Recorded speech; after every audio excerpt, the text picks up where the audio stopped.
ini tepatnya di hari Ahad 20 Juli 2025 bertepatan di tanggal 25 Muharram 1447 Hijriah. Kita semuanya masih diberikan kenikmatan oleh Allah Subhanahu wa Ta'ala sehingga bisa melaksanakan kewajiban kita, yaitu melaksanakan ibadah sholat subuh. Dan saat ini kita akan bersama-sama belajar tafsir Al-Quran. Tak lupa juga sholat serta salam kita curah limpahkan kepada junjungan kita semuanya, kepada panutan kita semuanya yang dirahmati kepada Nabi Muhammad sallallahu alaihi wasallam beserta keluarga, sahabat dan seluruh pengikutnya hingga yaumil qiyamah. Baik para hadirin sidang sholat subuh yang kami hormati dan kami muliakan, pada kesempatan pagi yang penuh dengan keberkahan ini di minggu ketiga, seperti biasa program acara cinta ngaji hari Ahad pada sholat subuh, yaitu kita akan bahas tentang tafsir Al-Quran, dan rujukan tafsir kita adalah kitab Tafsir Asy-Sya'rawi yang merupakan buah karya dari Syekh Muhammad Mutawalli Asy-Sya'rawi. Dan alhamdulillah narasumber kita sudah hadir di tengah-tengah kita, Bapak Kiai Haji Warso Winata SMA, pengasuh pondok pesantren dan Rombang Cirebon. Untuk itu, marilah kita buka acara kajian tafsir Al-Quran ini dengan pembacaan basmalah. Bismillahirrahmanirrahim. Berikutnya kita akan bersama-sama mendengarkan pemaparan materi oleh Bapak Kiai Haji Warso Winata SMA, dan nanti di penghujung acara kami persilakan kepada Bapak Ibu yang ingin menyampaikan pertanyaan seputar tentang kajian tafsir Quran surat Al-Fil ataupun di luar tema itu, maka kami persilakan. Baik, kita bersama-sama kita mendengarkan pemaparan materi dari narasumber kita, Bapak Kiai Haji Warso Winata SMA, pengasuh pondok pesantren dan Rombang Cirebon. Kepada yang terhormat Bapak Kiai Haji Warso Winata SMA, disilakan.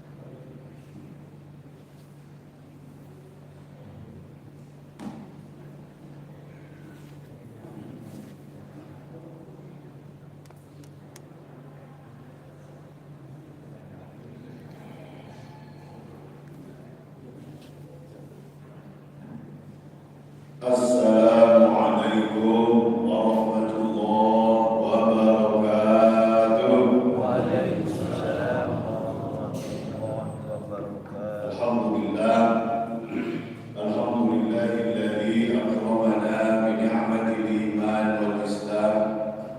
Alhamdulillahilladzi an'amana bil Qur'an.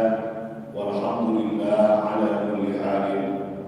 Wassalatu wassalamu ala asyrafil anbiya'i wal mursalin sayyidina wa maulana Muhammadin wa ala alihi wa ashabihi wa dhurriyyatihi wa ummatihi ajma'in. Qala Allah ta'ala fil Qur'anil 'azim, a'udzu billahi minasy syaithanir rajim. Bismillahirrahmanirrahim. Alam tara kaifa fa'ala rabbuka bi ashabil fil. Alam yaj'al kaydahum fi tadlil wa arsala 'alaihim طيرا أبابيل ترميهم بحجارة من سجيل فجعلهم كعصف مأكول. صدق الله العظيم وصدق رسوله الكريم ونحن على ذلك من الشاهدين والشاكرين. أما بعد. المكرمون para kiai, para sayyid, para sesepuh, para tokoh masyarakat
kajian tafsir pada pagi hari ini. Dan khusus untuk hari ini awal kita akan sama-sama mengkaji Al-Quran dengan dibantu oleh slide. Belum muncul. Ya, karena udah tidur. Oke. Ya, alhamdulillah ini adalah sebuah peningkatan yang luar biasa. Termasuk ini adalah kajian saya pertama yang menggunakan slide. Makanya mohon maaf apabila ada yang kurang-kurang di Istiqlal saja saya nggak pakai slide. Nah, ini memakai slide ini luar biasa. Ini akan menjadi kajian kita bersama. Dari Masjid Anur ini layar-layarnya ataupun PowerPoint ini bisa disebar dan mudah-mudahan bisa memberikan manfaat. Amin ya rabbal alamin. Hadirin yang dimuliakan Allah, surat Al-Fil adalah surat yang kita tahu jelas sekali dari judulnya artinya gajah, yang mana jelas ini kisah tentang pasukan gajah.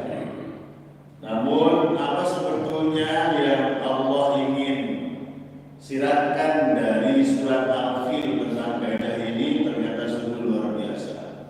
Jadi bukan hanya sebuah kisah, bukan hanya sebuah dongeng, bukan hanya sebuah cerita dari orang tua, tapi memang ini adalah betul-betul ada di dalam Al-Quran dan memang ini harus menjadi salah satu pengingat buat kita.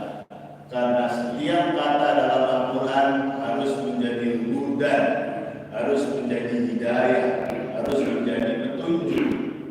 Sering saya sampaikan bahwasanya kalimat hudan lil muttaqin, hudan linnas ini adalah perintah. Oleh karena itu bersyukur kehadirat Allah, kita yang hadir di sini, kita diberi kesempatan untuk sama-sama mengkaji isi dari Al-Quran. Ternyata dari sekian miliar muslim yang bisa mengaji itu kurang dari 50% menurut sensusnya. Yang memahami Al-Quran ini luar biasa, sangat-sangat kurang sekali. Ini bukti kita di sini adalah menjadi orang-orang yang berikhtiar untuk menjadikan Al-Quran sebagai patokan hidup kita, sebagai tuntunan hidup kita. Dan semoga setiap dari Al-Quran tidak hanya yang kita kaji saja karena sebulan sekali, pastinya waktunya sangat panjang. Jadi kita udah berapa bulan ini baru sampai Al-Fil.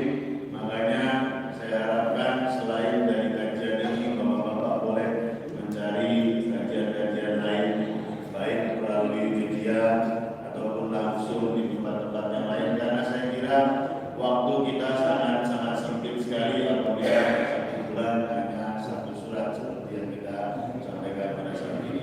Oleh karena itu yang utamanya bersyukur karena kita berikhtiar untuk sama-sama memahami isi dalam Al-Quran, karena sungguh luar biasa. Seperti yang saya sampaikan sebelumnya, bedanya mukjizatnya Kanjeng Nabi dengan mukjizat Rasul sebelumnya.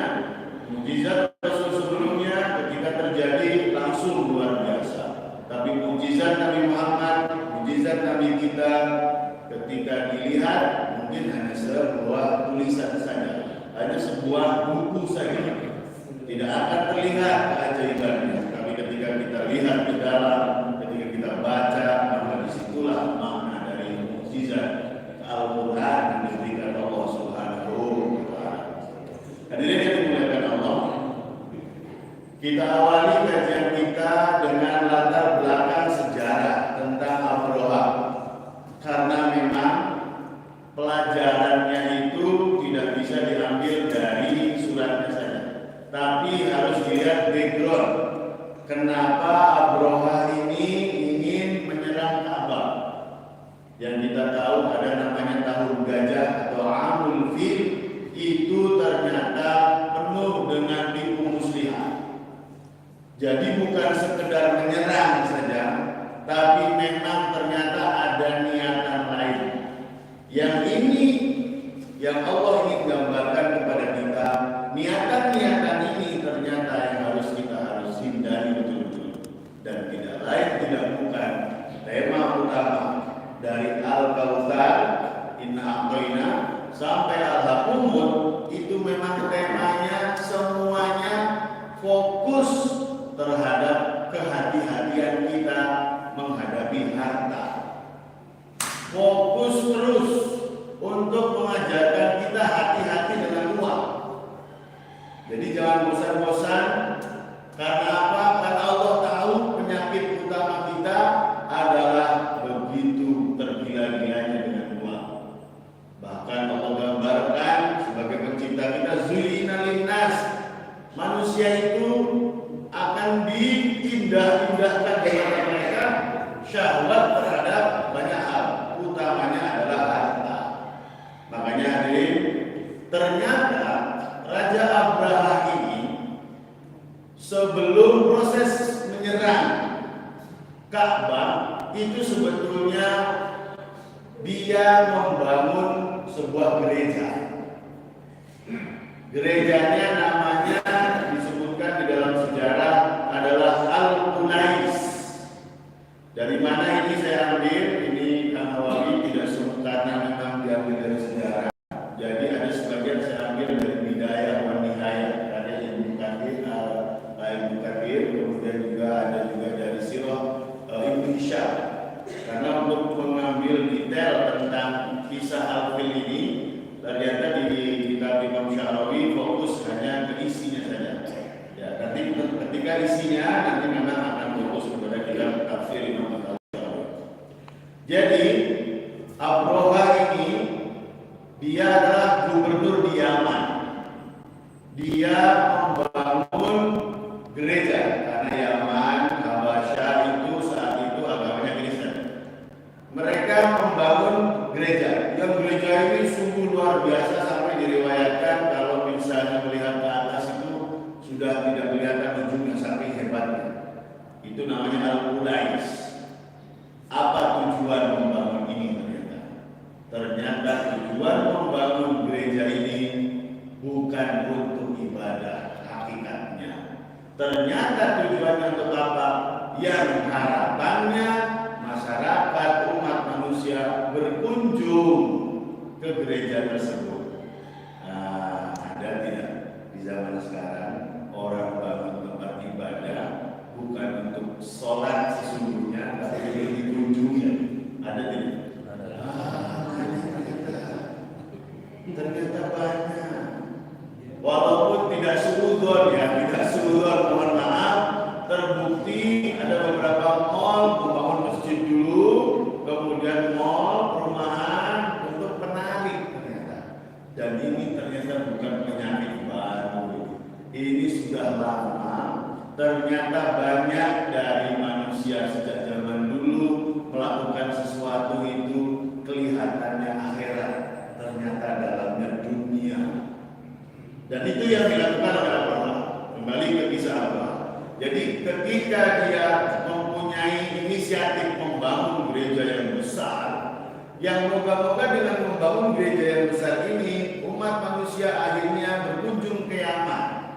Tapi apa yang terjadi? Semuanya tidak peduli kepada gereja itu. Karena apa? Karena manusia saat itu di zaman itu masih betul-betul memuliakan Ka'bah, masih memuliakan Mekah. Nah, oleh karena itu mulailah Abraha ini yang nama lengkapnya Abraha al-Ashram. Ini sebetulnya aslinya dari Habasyah. Jadi Habasyah itu Ethiopia. Jadi Abraha itu aslinya dari Ethiopia, dilantik menjadi gubernur Yaman. Jadi Yaman itu bagian dari Ethiopia saat itu. Ya oleh karena itu hadirin, Abraha ini kemudian membuat tipu muslihat. Nah, tipu muslihat apa? Untuk menghancurkan Ka'bah. Apa tujuannya? Apakah hanya menghancurkan? Tidak, tapi tidak lain karena agar manusia kumpul di Yaman dan akhirnya perekonomian berjalan dan kembali UUD. Apa UUD? Ujung-ujungnya duit money. Jadi ternyata ke sana. Namun hadirin yang dimuliakan Allah, pada saat itu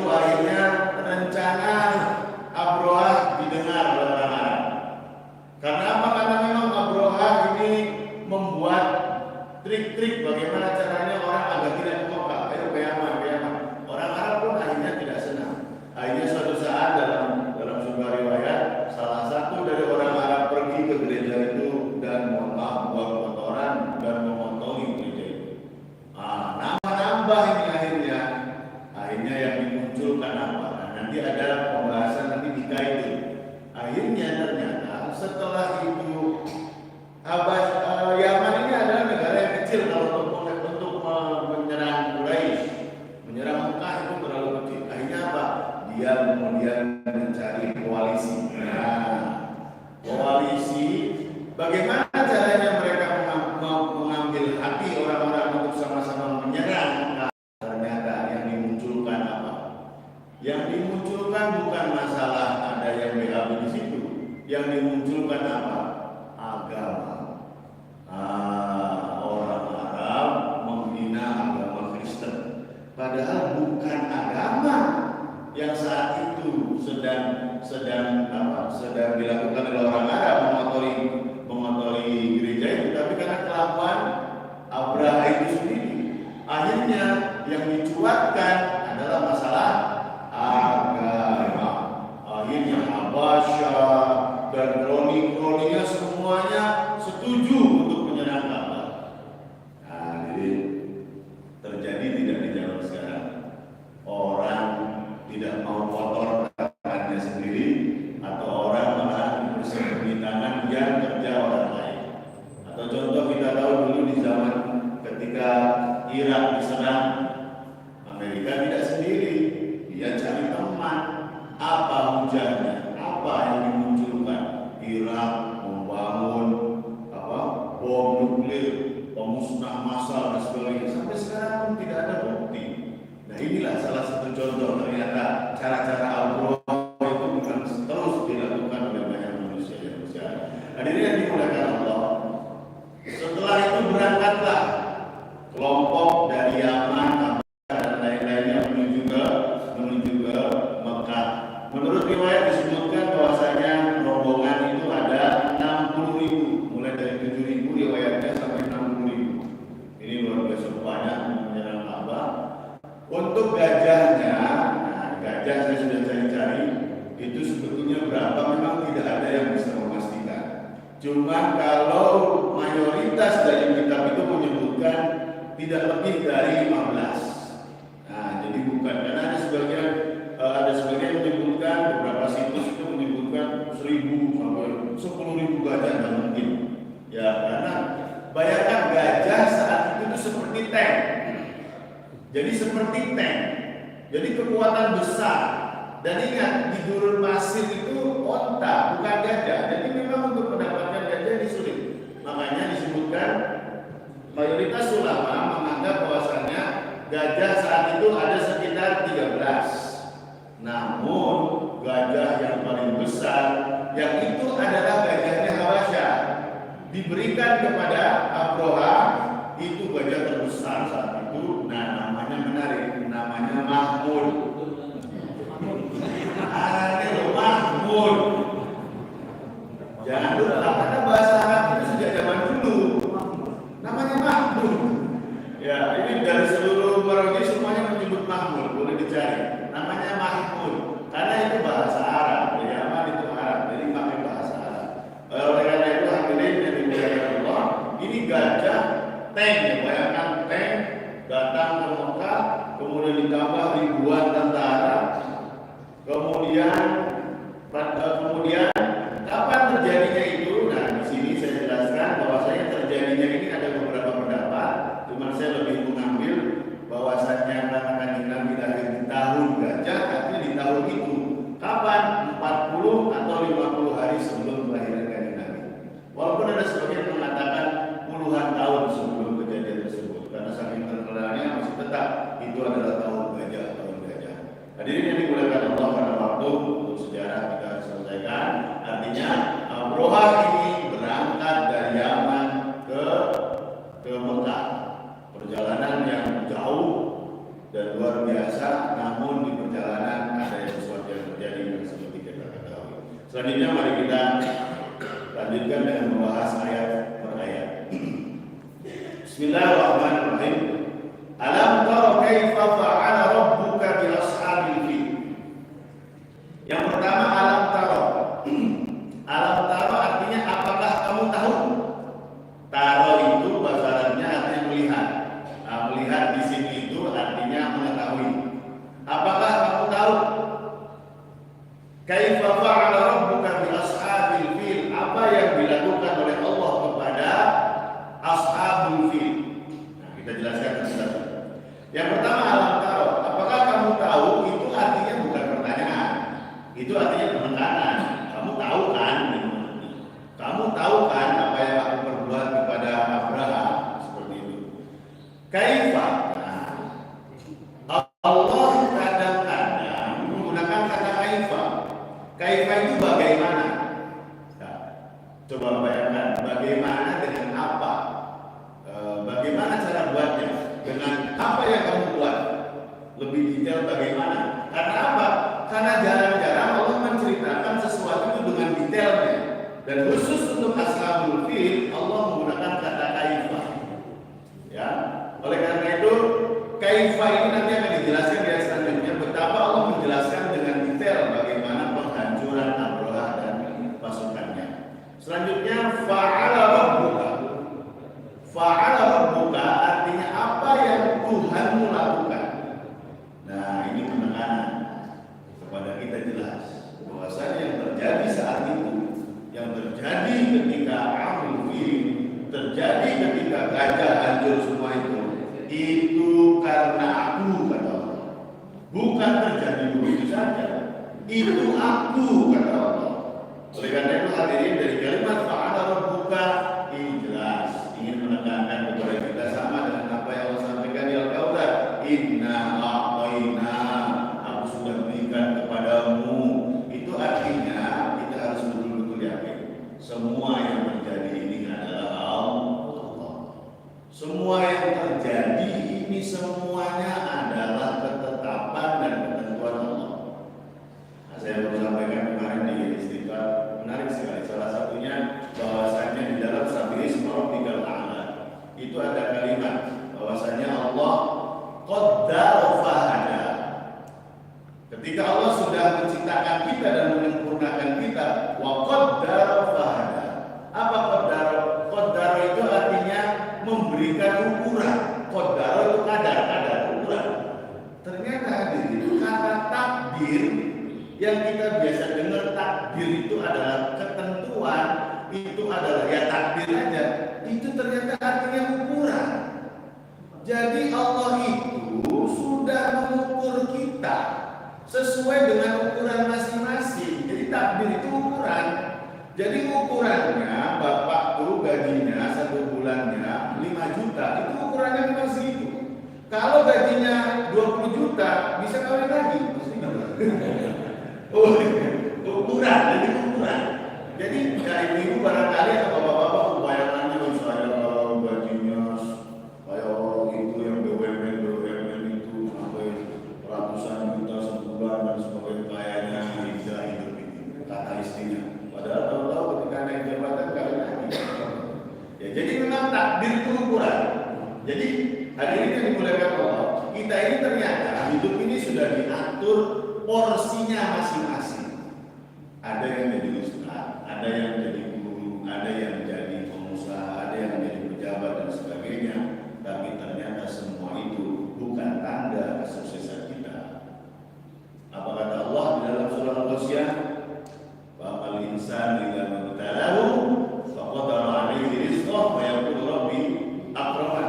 Wa idza mabtalahu faqadara 'alaihi rizqahu fa yaqulu rabbi ahanan. Wa na'amahu wa yaqulu.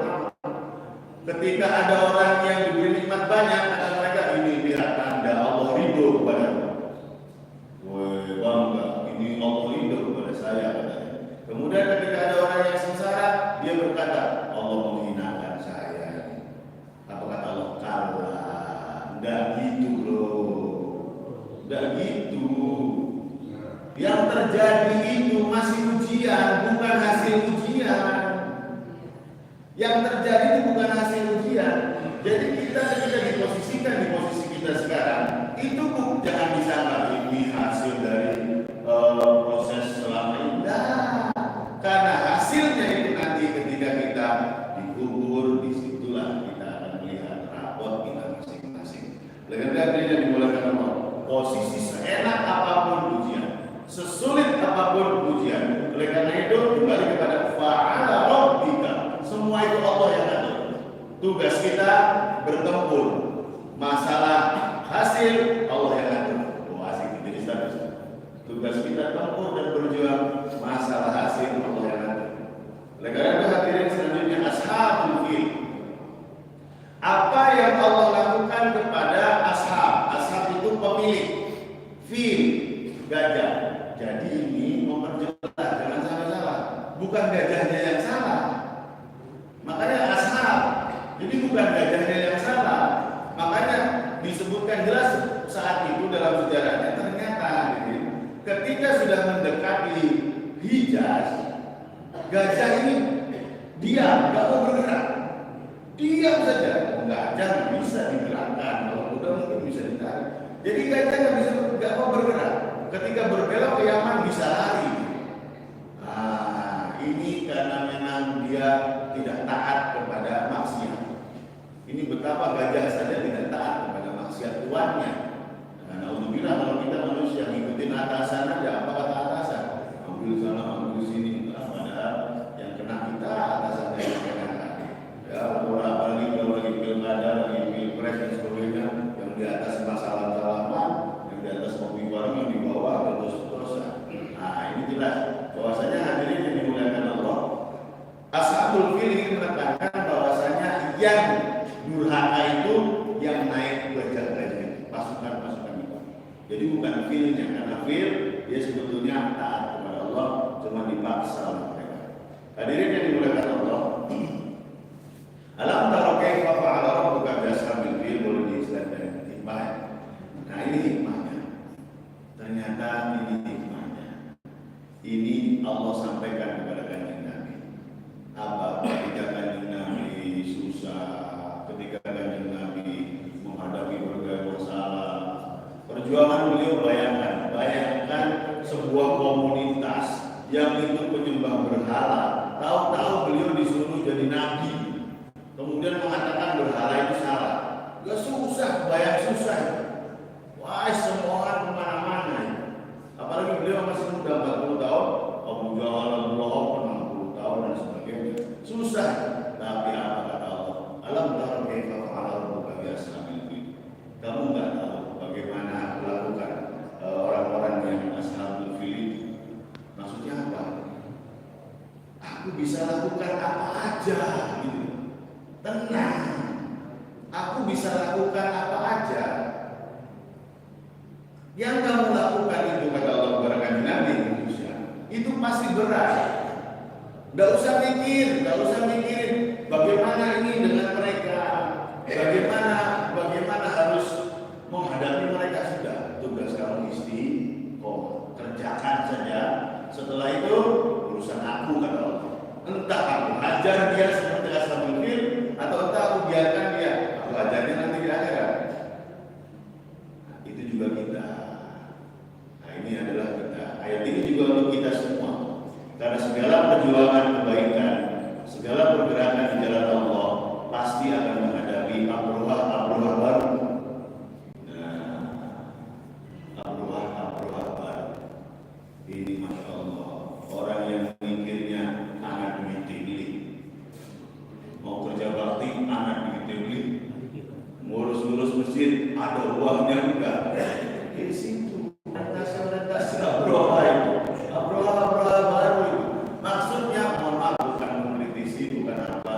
Ini memang betul-betul jangan sampai terjadi ke kita.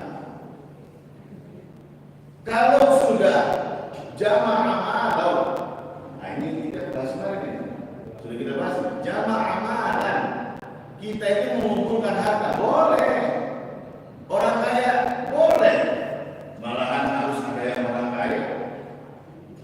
Nggak jadi orang itu nggak harus jadi Imam Ali semua yang pintar-pintar, tapi miskin.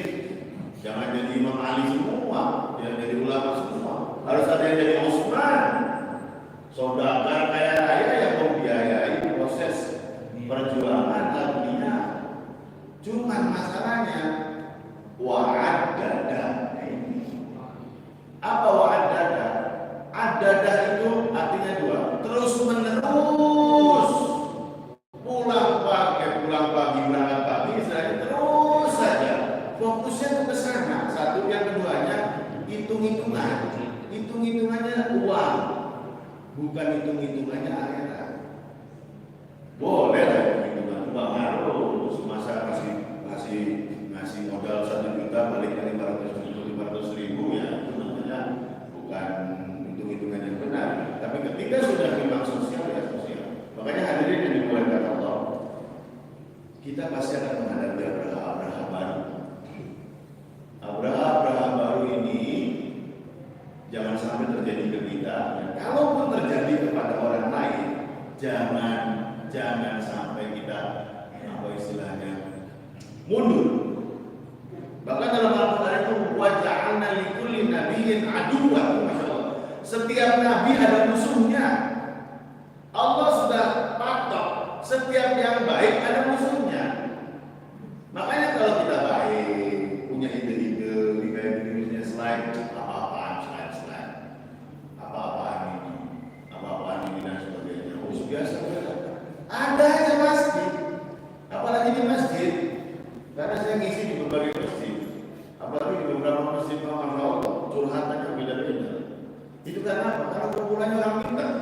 Makanya jangan aneh kalau terjadi. Udah tenang. Tugas kita tempur, urusan hasil, urusan Allah. Tugas kita maju. Kalau benar, kalau tidak benar, jangan maju. Oleh karena itu hadirin, Allah akan mempersiapkan orang-orang yang mencela kita, orang yang mencemooh kita, orang yang menghina kita. Allah punya caranya sendiri untuk membantu kita. Nah, ini Allah punya caranya sendiri untuk membantu kita, atau menghancurkan Abraha itu.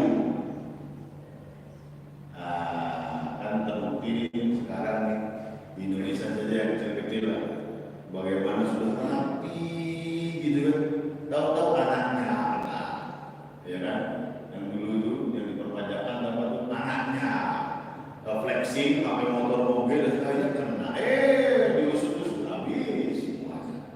Udah ini CCTV sudah kena juga di berarti. Nah sekarang nih lagi rame-rame nih, nggak tahu urusan apa yang mereka semula. Masya Allah. Yang pasti Allah punya caranya sendiri. Nah tapi tidak harus di dunia. Jangan disebut kemudian di dunia memang harus benar-benar clear ya. Karena banyak juga yang tersembunyi sampai akhirnya ketahuannya ketika dia sudah wafat dan sebagainya. Alhamdulillah. Dengan hadirin yang dimuliakan Allah, alam tara kaifa fa'ala rabbuka bi ashabil fil. Bayangkan ini adalah hiburan buat kita. Hiburan buat kita, para pejuang-pejuang, para penggerak-penggerak agama. Bahwasanya Allah bisa lakukan apa saja. Allah bisa lakukan apapun itu. Baik dengan cara kasar, kalau kasarnya dengan cara seperti menghancurkan mereka, atau dengan cara yang lembut, membuat orang-orang itu akhirnya dekat dengan kita dan sebagainya. Lanjut di ayat kedua, alam yaj'al kaidahum fi tadlil. Bukankah dia telah menjadikan tipu daya mereka itu sia-sia? Nah, ini sekarang tentang tipu daya. Alam yaj'al kaidahum, kaidun itu artinya tipu daya. Tipu daya apa yang dilakukan Abraha? Saya sudah bahas tadi ternyata. Bahwasanya Abraha itu mempunyai tipu daya untuk menjatuhkan Ka'bah itu bukan karena memang hanya ingin menghancurkan, tapi balik lagi kepada tipu daya uang tadi. Yang keduanya popularitas. Nah, ini belum saya sebutkan. Orang ada yang tergila-gila dengan popularitas. Ini Masya Allah. Sampai dia berkorban, pinjam sana pinjam sini, dia terlihat populer. Nah, ini yang terjadi di Abraha. Dia pengen Yaman dengan Kanisa itu gereja populer, terkenal. Tapi memang tujuannya sih akhirnya sama. Kayaknya orang-orang yang pengen populer itu tujuannya akhirnya si uang juga. Dia endorse kan dan sebagainya. Akhirnya dia buat konten-konten. Alhamdulillah sekarang ada konten apa namanya, film Korea itu. Masya Allah, S apa gitu. Jadi apa namanya, konten-konten TikTok ini luar biasa. Itu untuk kepopuleran saja itu. Makanya ini tipu daya yang dilakukan oleh Ternyata kata Allah, fi tadli, gagal total. Gagal total. Sia-sia total sudah. Nah, oleh karena hadirin, ini hikmahnya. Ya, jadi tipu daya Allah gagal total, habis total sudah. Bukan dia hanya selamat gagal tipu daya, tapi dia habis lebur itu nanti. Tetaplah terus menjadi manusia yang jujur. Nah, ini dia. Karena tipu daya itu yang kita lakukan ini mungkin yang kita lakukan pernah dan sebagainya itu akan dibukakan oleh Allah. 10 tahun dan ketahuan, setelah 10 tahun turun, korek, salah satu contoh diutak-utak, nggak tahu bener enggaknya Pak, urusan orang. Harusnya selesai jabat tenang, gitu kan, selesai jabat, berada duduk, pusing, mohon maaf bukan mengarah ke apapun, intinya ada contoh seperti itu. Kaidahum fi tadli, mereka itu tetaplah terus menjadi manusia yang jujur. Jauhkan diri dari kebohongan dan tipu muslihat. Jaga diri dari tindakan-tindakan yang merugikan orang lain dengan menipu dan menzalimi. Karena bisa jadi Allah akan menggunakan caranya sendiri untuk membukakan aib kita yang mungkin kita sudah rahasiakan dengan serapi-rapinya. Karena Allah Maha mengetahui terhadap segala tingkah laku kita, bahkan mengetahui isi hati kita.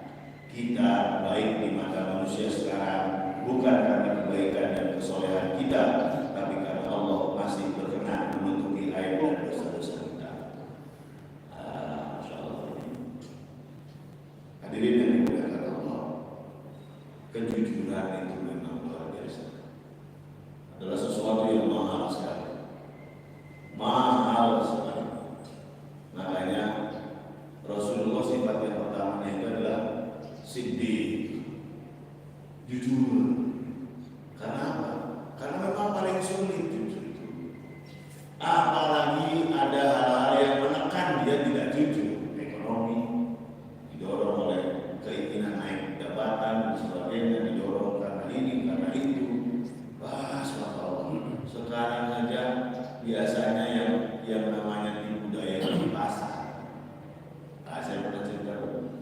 Saya kadang-kadang penasaran, kenapa sih Allah Rasulullah menekankan terus jaga timbangan. Kalau kita saat itu, saya saat itu waktu mahasiswa nggak ngaruh apa-apa. Pas saya coba setelah berkeluarga, saya coba bisnisnya apa, beras, telur dan macam-macam di Jalan Bulu. Di Jalan Bulu saya pernah buka bisnis sambil dosen, sambil macam-macam. Ternyata di situ saya baru paham. Setiap karung saya kilo nggak ada yang 25 kilo. Itu gimana cara jualnya? Kalau misalnya saya jujur sekilo, jadi orang-orang yang mau jujur sekilo itu berarti nggak nyampe 25 kilo.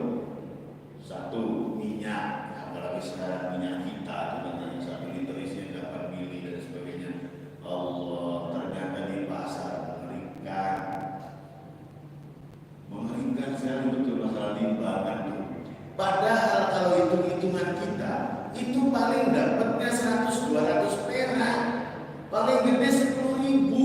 Itu tuh api neraka itu, tapi nggak sadar. Apalagi bohong, yang paling banyak bohong itu ya di pasar. Apa kata yang jual, Masya Allah, ini berapa Bu? Ini 100.000, 75.000 aja. Modalnya baik doli.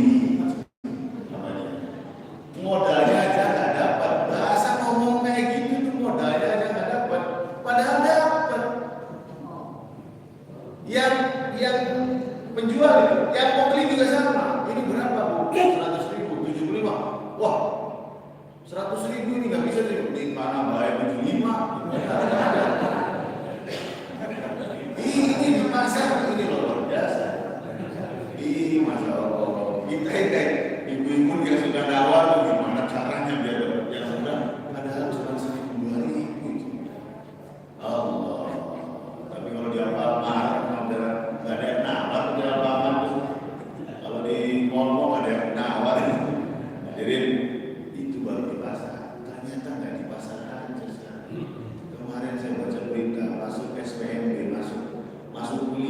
pakai joki-joki itu. Tidak satu dua, puluhan. Mau menuntut ilmu itu. Kalau bahasa kita, mau menuntut ilmu. Itu dengan cara yang muslihat. Ini gimana berkahnya coba? Termasuk mau ngurus umat. Demi rakyat, saya siap menjadi wakil rakyat. Oh, demi rakyat, demi rakyat. Tapi caranya ternyata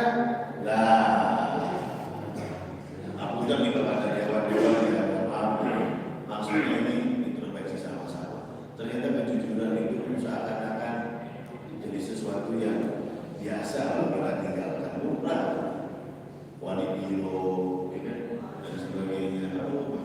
Oleh karena hadirin yang dimuliakan Allah, mari kita sama-sama terus lihat kembali bagaimana Allah menjadikan Abraha sebagai contoh orang-orang yang tipu muslihat, orang-orang yang memang dia niatannya cuma ude-ude saja.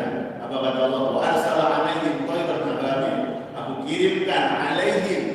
Kalau dalam bahasa Arab arsala itu ilah, anak mursil ilah, saya kirim ke. Tapi Allah menggunakan arsala ala. Ala itu di atas. Makanya ya dihujani. Kalau arsala itu ilah, saya kirim ke. Kalau ini arsala ala, jadi dihujani. Arsala alaihim thayran ababil. Nah, inilah salah satu ayat yang menjelaskan tentang kaifah. Penjelasan yang detailnya sampai Allah menjelaskan ada burung, ada batu dan sebagainya, makanya al-fil itu detail. Nah, ini saya tekankan, kita sering salah dalam penyebutan burung ababil. Nah, karena memang dalam kalimatnya arsala alaihim thayran ababil. Ini juga disampaikan oleh para ashabi. Namanya bukan burung ababil. Ababil itu artinya jamaah atau berbondong-bondong. Jadi bukan burung ababil, tapi burung yang berbondong-bondong, bahkan disebutkan berbaris-baris, bawa batu tiga-tiga, cengkeram kanan, cengkeram kiri, sama di mulutnya. Dan disebutkan di situ boleh dilihat bagaimana kalau sampai ke kepala itu langsung tembus, karena memang batu dari neraka dalam riwayat disebutkan. Karena dari thayran ababil itu berarti bukan burung ababil, tapi burung yang berbondong-bondong.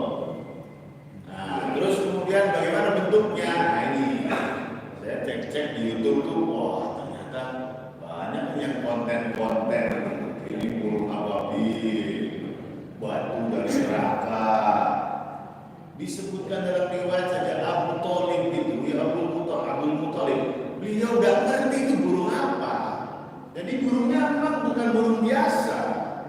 Nggak ngerti, jadi nggak bisa digambarkan sekarang. Kemudian kamu tahu dari mana? Riwayat awalnya saja nggak bisa dikasih tahu.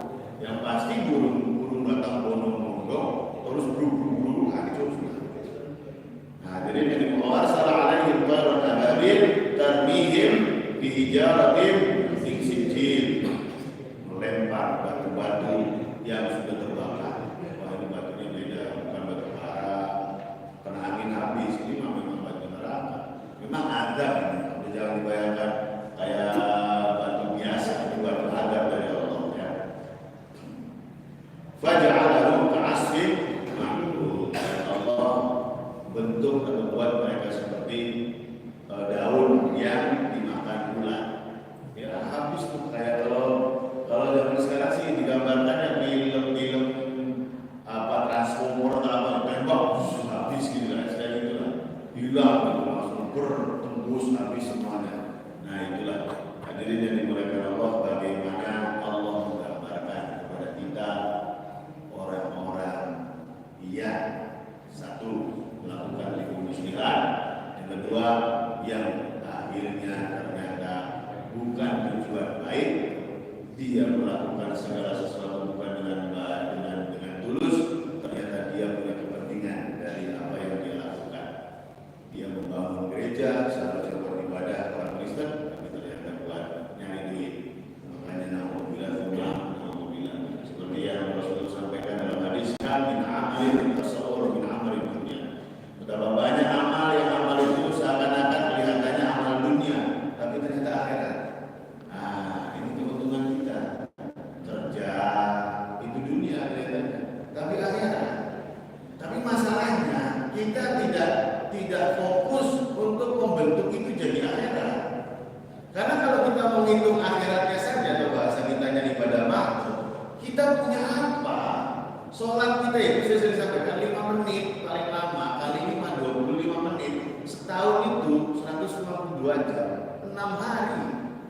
365 hari, sholatnya cuma 6 hari.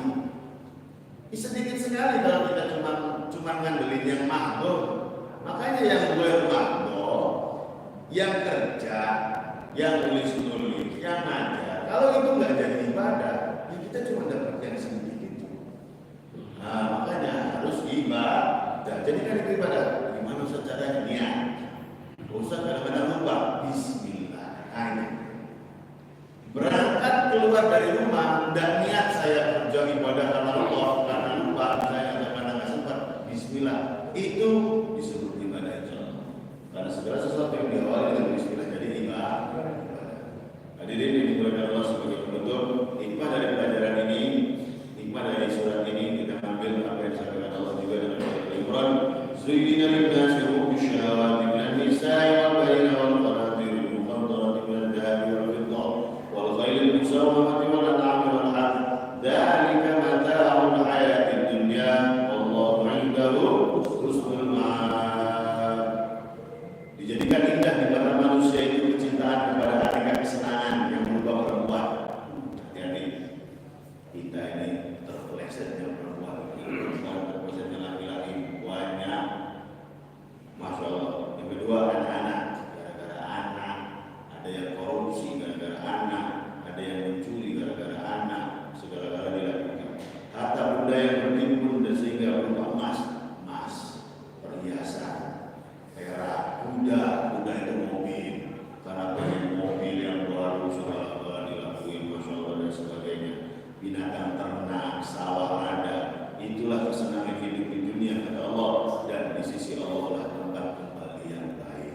Moga-moga kita bisa menjadikan kesempatan di dunia ini menjadi kesempatan yang baik untuk menabung, sehingga kita bisa bertemu Allah dengan keadaan baik, kita bisa bertemu Allah dengan keadaan husnul khatimah. Amin.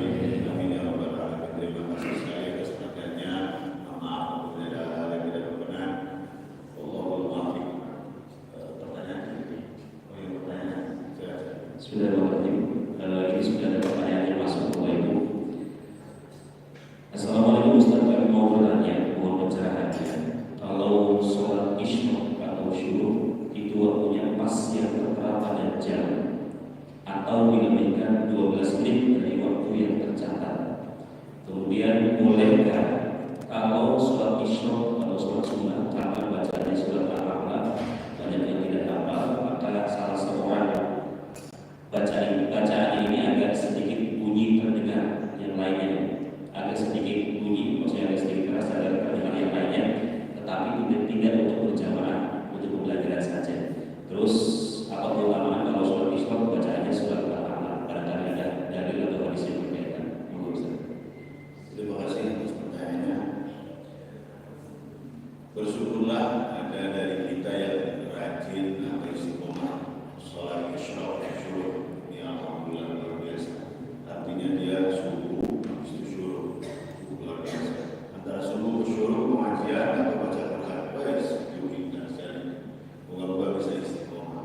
Pertanyaannya tadi, apakah harus menunggu 12 menit setelah itu? Tidak, karena syarat dari sholat syuruk atau isyraq adalah ketika sudah isyraq. Kalau sudah isyraq, silakan langsung sholat, tidak ada masalah. Ya, tidak ada masalah. Selanjutnya, apakah harus menggunakan surat Al-A'la? Namanya juga surat sunnah, ya tidak ada yang wajib. Namun, memang surat Al-A'la itu banyak dibaca oleh Rasulullah.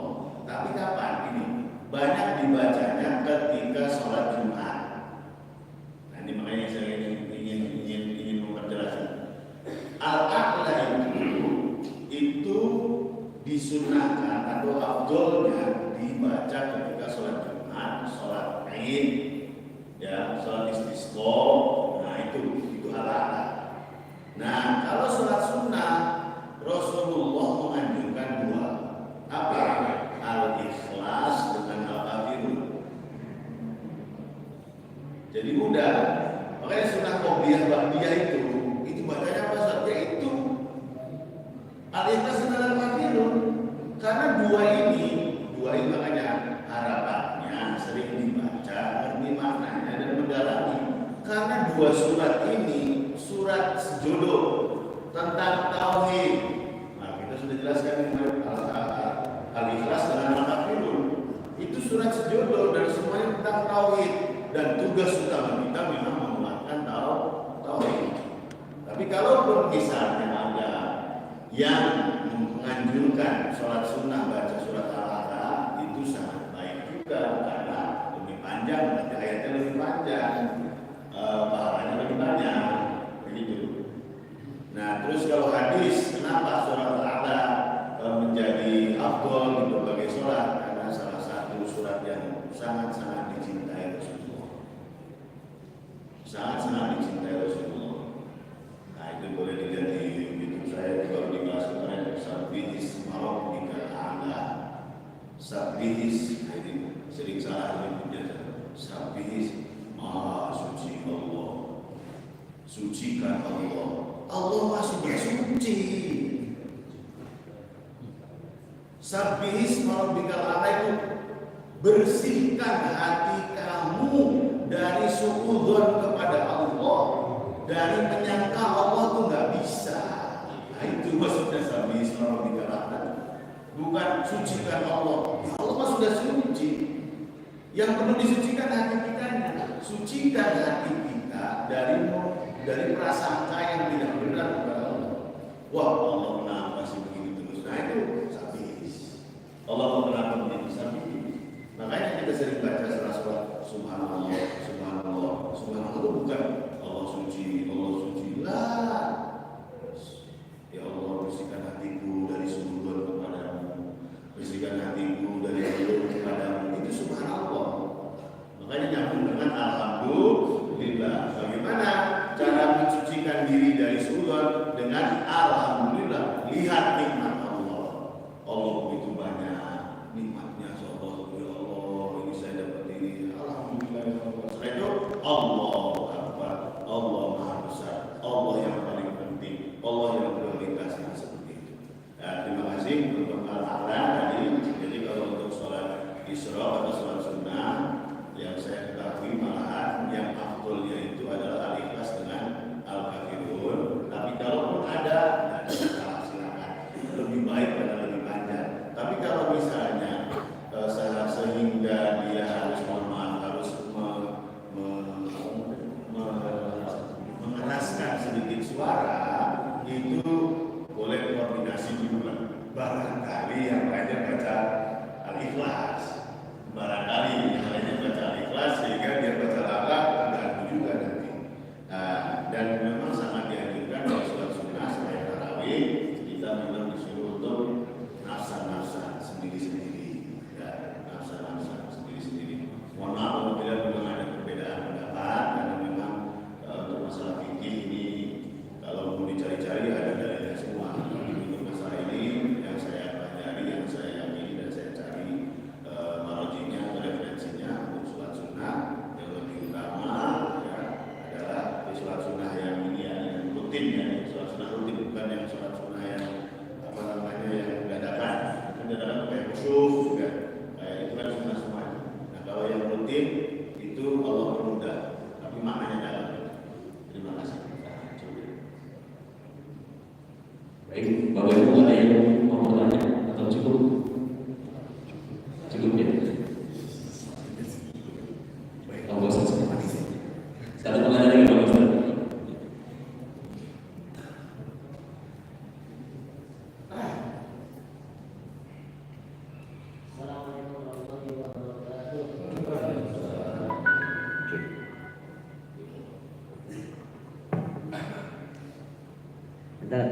Emangnya kan? Ini mengenai kisahnya Nabi Adam sebagai manusia pertama kali yang diciptakan oleh Allah Subhanahu Wa Taala. Sewaktu diciptakan oleh Allah Subhanahu Wa Taala, Nabi Adam berdiam diri sendiri, tidak ada teman bercengkrama, tidak ada teman untuk bersandar gurau. Ternyata akhirnya Allah ciptakan Siti Hawa atau Ibu Hawa dari tulang rusuk Nabi Adam untuk menjadi sandaran atau teman ngobrolnya. Yang jadi pertanyaan kan,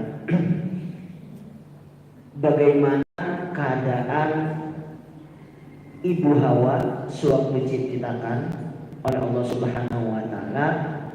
Apakah Siti Hawa ini berbusana atau tidak? Kalaupun berbusana, apa bahannya? Bagaimana bajunya? Itu saja.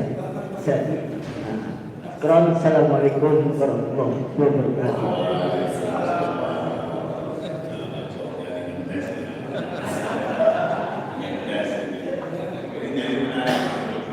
Ini ternyata pertanyaan ini bisa menjawab telur dulu ayam dulu.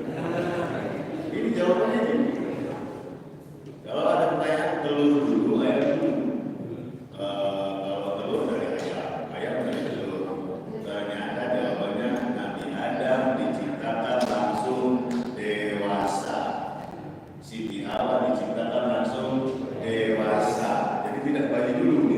Nah, jadi jawaban kalau telur sama ayam ya ayam dulu. Jadi Allah ciptakannya ayam dulu. Karena contohnya Nabi Adam diciptakan langsung dewasa. Ya, kalau Siti Hawa juga diciptakan langsung dewasa. Ya, karena memang awal dari perempuan diciptakan dewasa oleh Allah. Bagaimana busananya? Wallahu a'lam. Yang pasti yang saya tahu, yang saya baca, bahwasanya di surga itu semuanya sudah dibuat seindah mungkin. Artinya tidak bisa kita bayangkan kayak apa di surga ya. Dan ketika turun, dan di situ Allah lepas semuanya. Nah, ketika turun Allah lepas semuanya, dan disitulah mulai Nabi Adam menggunakan daun. Makanya disebutkan di dalam surah At-Tin, Wat-Tini, Waz-Zaitun, Wa-Turi Sinina, wa hadzal baladil amin. Tin dan zaitun itu bukan buah, karena kita pelajari. Itu adalah tempat. Nah, ada salah satu tempat di mana daunnya dipakai oleh Nabi Adam, itulah dijadikan sumpah Allah. Jadi kalau di surga bentuknya kayak apa, saya belum pernah ke sana. Yang kedua, kajian Siti Hawa waktu diciptakan langsung berbusana itu ya, kalau logika kita ya pastinya bentuk badan dulu nanti dibusana oleh Allah, tapi bentuknya yang memang ada penjelasannya, ada penjelasannya. Proses pembentukan Nabi Adam ada dalam tafsir. Ya, jadi apa dulu gitu loh. Jadi dibentuknya apa dulu ada prosesnya. Ya, sama dengan Siti Hawa. Ya, jadi jangan tidak percaya Siti Hawa itu diciptakan dari rusuknya Nabi Adam, memang betul ada hadisnya. Ya, cuman kalau ibu ya rusuknya siapa saya nggak tahu. Saya nggak tahu. Nah, soalnya ada pertanyaan, kalau dia nggak ketemu suaminya ya sampai wafat, berarti rusuknya siapa ini? Oke, jadi kayak kita ini diciptakan dari tanah. Siapa itu? Yang diciptakan dari tanah itu siapa? Dia Nabi Adam. Kita diciptakan dari unsur-unsurnya. Nah gitu loh. Jadi kita di tanahnya mana? Tidak ada.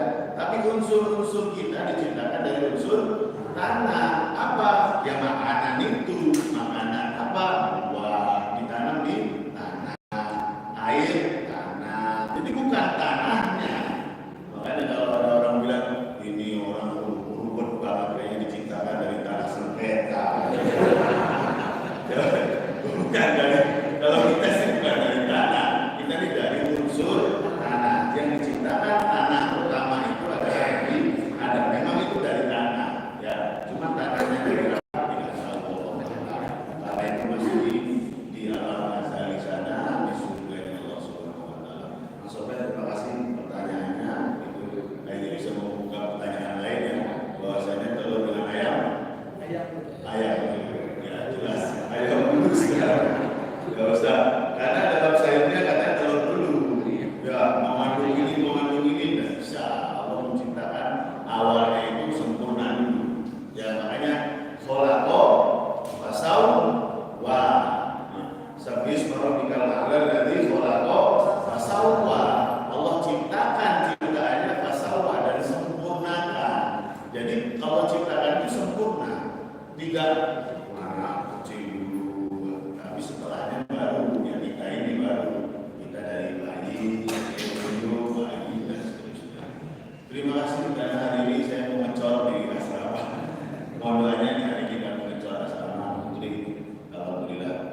terhadap